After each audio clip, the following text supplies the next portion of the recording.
संतोष देशमुख यांच्या झालेल्या निर्घृण हत्येनंतर मस्साजोगचं सरपंचपद हे रिकामं झालं होतं. पण आता मस्साजोगच्या ग्रामपंचायत निवडणुकीचा कार्यक्रम पुन्हा जाहीर करण्यात आलाय आणि या निवडणुकीत संतोष देशमुख यांच्या पत्नी अश्विनी देशमुख यांना ग्रामपंचायत लढवण्यासाठी गावकरी तयार करणार असल्याची माहिती आहे. मस्साजोगमध्ये नेमक्या काय हालचाली सुरू आहेत या व्हिडिओतनं तुम्हाला सांगतो. गावकऱ्यांनी देशमुखांच्या पत्नी अश्विनी देशमुख यांना निवडणुकीसाठी पुन्हा गळ घालण्यासाठी प्रयत्न सुरू केलेत. याचं कारण म्हणजे अश्विनी देशमुख याही माजी सरपंच आहेत आणि म्हणूनच गावचा कारभार सांभाळण्याचा अनुभव त्यांच्या पाठीशी. 2017 ते 2022 दरम्यान त्या मस्साजोगच्या सरपंच होत्या, तर त्याच्या आधीही त्यांनी उपसरपंच पदाची जबाबदारी पार पाडलेली. केज बाजार समितीच्या सभासद म्हणूनही त्यांनी काम केलेलं आहे. त्यामुळेच ग्रामपंचायतीचा कारभार पुन्हा त्यांच्या हाती यावा यासाठी गावकरी प्रयत्न करतायत अशी माहिती.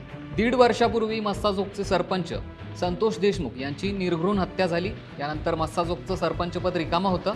पण आता निधन आणि राजीनामा किंवा इतर कारणामुळे रिकामं झालेलं सरपंचपद आणि सदस्य पदांच्या जागेसाठी राज्य निवडणूक आयोगाने पोटनिवडणुकीचा कार्यक्रम जाहीर केलाय.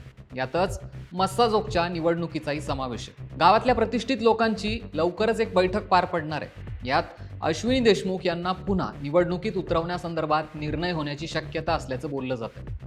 संतोष देशमुख यांनी आपल्या सरपंच पदाच्या काळात जलसंधारण, वृक्षारोपणासारखी कित्येक सामाजिक विकास कामं केली.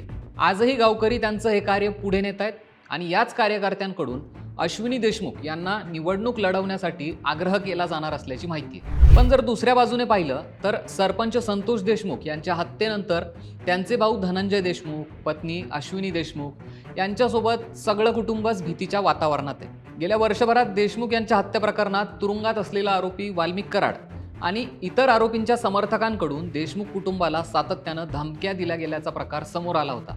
या सगळ्या कारणांमुळे देशमुख कुटुंब आजही दहशतीखाली आहे. यामुळे आरोपींच्या समर्थकांकडून वारंवार येणाऱ्या धमक्यांमुळे आणि भीतीमुळे देशमुख कुटुंब राजकारणापासून अलिप्तच राहणार की आखाड्यात पुन्हा उतरणार, हा मोठा प्रश्न आहे. 1.5 वर्षापूर्वी जेव्हा मस्साजोग प्रकरण घडलं तेव्हा या निर्घृण हत्येने सगळ्या राज्यभरात खळबळ उडाली होती. संतोष देशमुख यांना ज्या पद्धतीने संपवण्यात आलं होतं ते फोटो हादरवून टाकणारे होते.